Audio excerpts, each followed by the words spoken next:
Alrighty, YouTube. This is technically number 5. I gave up on the diamond plate returns. Oh, it's been months now. You probably haven't seen the videos yet because I've got them stacked. But I went through, I think the number was 4. This is number 5. I went through 3 returns. I ordered it and returned it 3 times, and then finally decided I'm done. I'll just keep. So this diamond plate was ordered from a different company. I thought I was done with diamond plate, but as you saw with what I'm doing with this one has no packing material either, so it's just floating around in here. But the box didn't look damaged. I guess it's a diamond plate thing for the ends to be bent, which, again, because there's no packing material, that seems to be the norm, which is okay with me because I'm going to be cutting 2 sides of this and using my template to round 2 of the edges. So what I'm more interested in, this is a different company, same thickness, 0.063 inches. And this was about $20 more expensive than my previous go-rounds. They didn't make any claims about, protective covering or, anything else. Let me look, just at a quick glance, as I look in the light, I don't see what I would call large scratches. That's not to say we're not going to see anything once we actually open it, so let's go for the open. So when I was debating whether to go with another company 4 of these ago, I looked at this company, and at the time, this company had, I think it was $39, but then I want to say something like $15 for shipping. So the shipping just made it less attractive.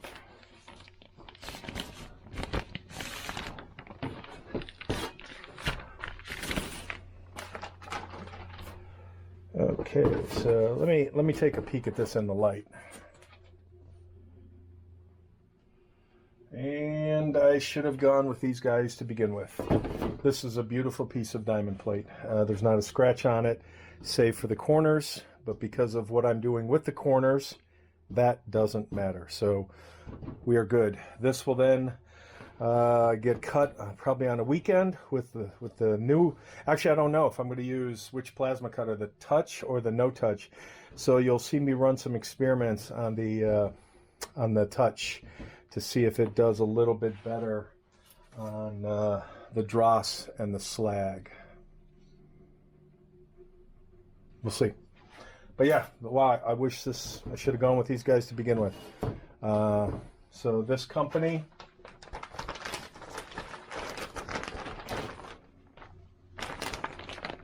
Matoro aluminum diamond plate, I would give a thumbs up to.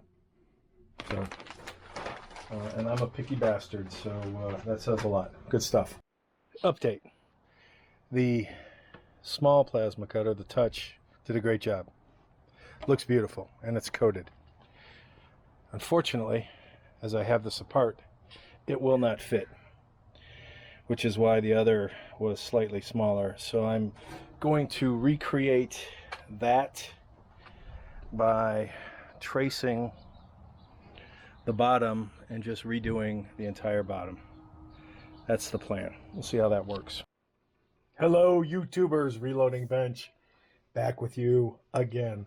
I'm going to talk to you a little bit about my results with the plasma cutters and some lessons I learned, I'll say the hard way.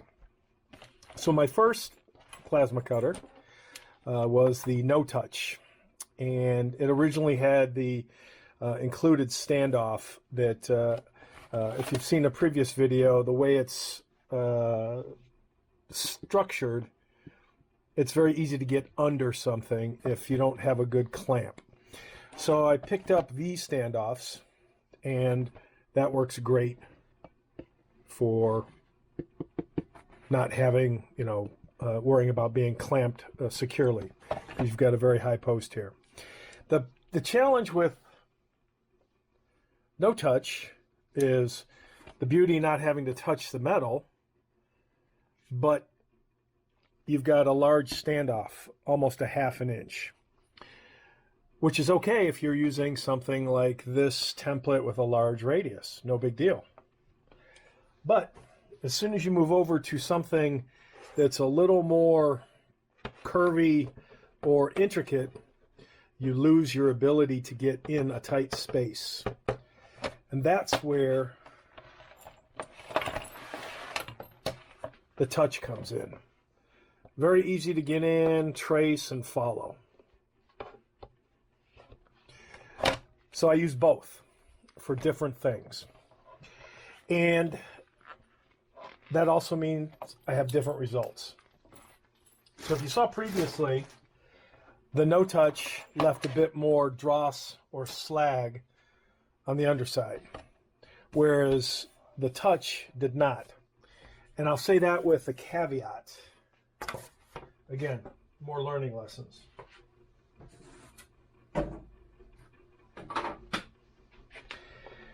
Not all diamond plate is created equal.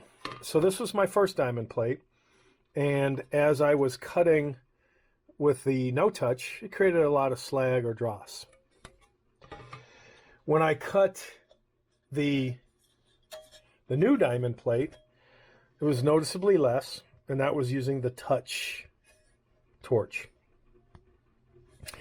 The problem was, again, not all diamond plate is created equal. Not sure if you can see the difference here, but the diamonds on this was my problematic vendor who sent me 4 very scratched up. The diamonds are very low profile, very low profile. This is a much higher quality diamond plate. The diamonds are actually significantly higher. In fact, I'm going to get a caliper out to measure that. And that was a double-edged sword, because with the touch, I was able to get very close. Even with the diamond, it wasn't an issue. This higher quality diamond plate was an issue because it actually lifts the torch high enough off that when you come off the diamond, you've lost connectivity with the metal. And some will say, oh, why don't you cut it on the back side? Well, I was trying to reduce the amount of slag or dross on the top side, the good side, the show side. So I would say both torches are keepers, both plasma cutters, for different purposes. This is great for, again, you don't have to worry about the diamond, because whether it's high or low or whatever, you're never touching the metal. Whereas a piece of metal with intricate cuts that you have to do, it's easier to get in there with the touch than it is with the no touch because of the standoff. So let me get a caliper to measure the difference in the diamond plate, because they're both sold as .063. And now that I've seen both and worked with both, and my saga continues, this is a much better quality diamond plate all the way around. Hang on a second, let me get a caliper. All right, we've got the caliper. So I'll go with no diamond, just metal.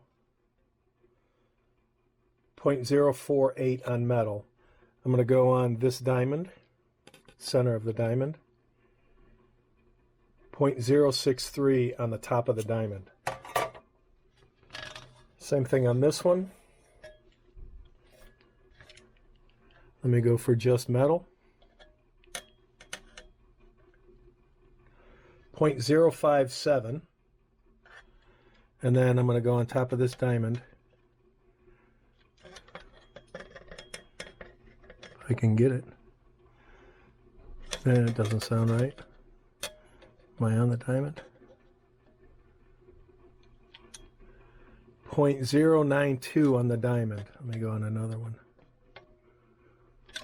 Yeah, that's .091. So for something that's marketed as .063, this is much, much higher.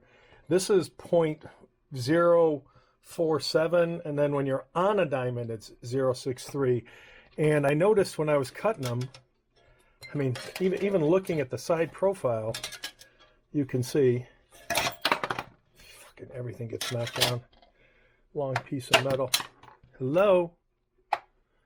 You can see they look marketably different. So .063 diamond plate from one vendor is not necessarily .063 diamond plate from another vendor. So that brought some drama to my saga on the diamond plates. I have abandoned this version of diamond plate. I'm using this one, and because of how things fit in the saw, I'm gonna get a second plate, and I'm gonna do some edging with the second plate. So more to come.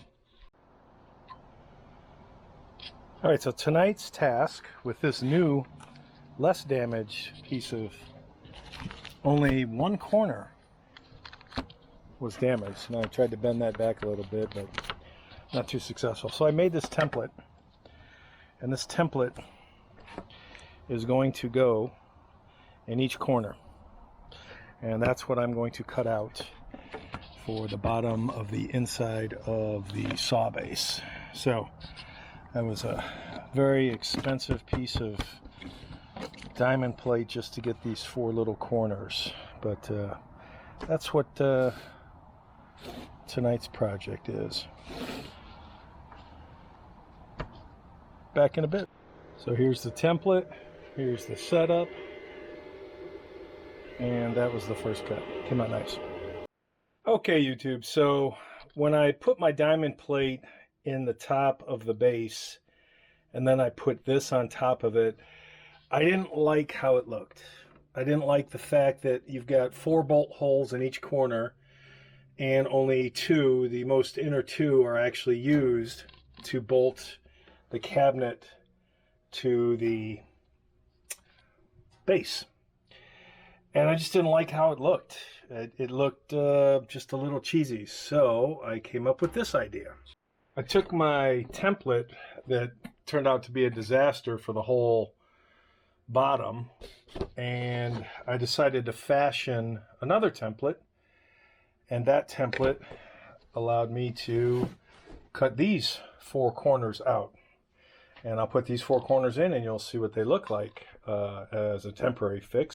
So by temporary fix, I meant a fix that is permanent, but temporary in the sense that I'll show it to you before I bolt it in. So that is what they'll look like. And then obviously the other diamond plate is under that. So I think that adds a little bit of character, hopefully. We'll see. Looks like my holes are pretty decent. Maybe that one a little bit off. Maybe this one slightly off as well. This stuff is so much easier said than done. Later. All right, so hopefully my big fat head won't get in the way, but that is the finished product in terms of the look I was going after. It's definitely one of a kind now. Looks a little classier in my opinion. And now I will throw it back on the stand, which is where it was a week ago before I decided to do all this. So I think it looks unique. Hello YouTubers, I think this segment has the honors of being the last diamond plate segment. And again, completely unintended. My son had an idea, and I thought it was a great idea, so I went ahead and did it. He said, hey Dad, you know, for the exposed edges, which look cleaner than this on the actual bottom of the cabinet slash base that you've seen, he said, why don't you get that car door edging stuff and just put it, you know, on the edge of the chrome. edge of the diamond plate. I'm like, yeah, that's a pretty cool idea. So this is the same, this is the template I used to cut out the diamond plate. And this stuff is not challenging to work with, but you know, opening it up for the first time is... So it worked great. Now that I'm doing it on film, it'll not cooperate, which is usually the case. So it worked great for straight area. It worked great for, and I'm just using this as my test piece to demonstrate this for you. It worked great for the bends, or moderate bends, but it didn't work great right here. And the reason for that is there's just too much material. So, for example, and if I did this on the diamond plate, I'd probably be bleeding right now.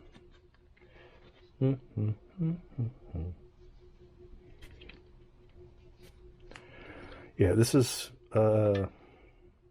finicky to work with. It reminds me of the old keychains, you know, when you have to break your fingernail off to try and get... All right, so for instance, if we had this and we wanted to form that, see what happens? This is just too sharp of a bend. So the best I could do was to bring it towards the edge, which is what I did, and then I just cut it. I cut it at an angle.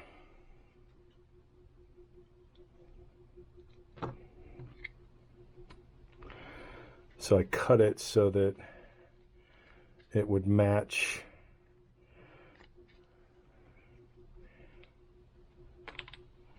I'll cut this one real time because this was from another side. I cut it so that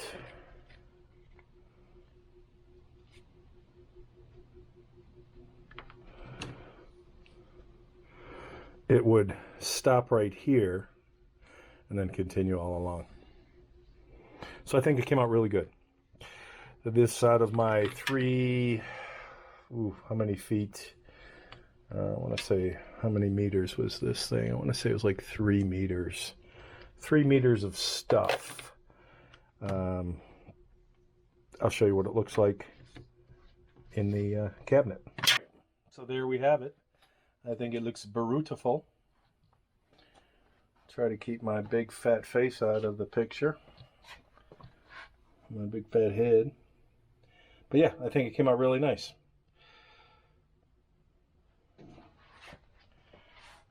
For what I tried to accomplish.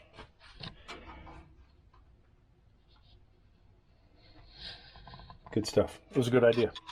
Excellent idea.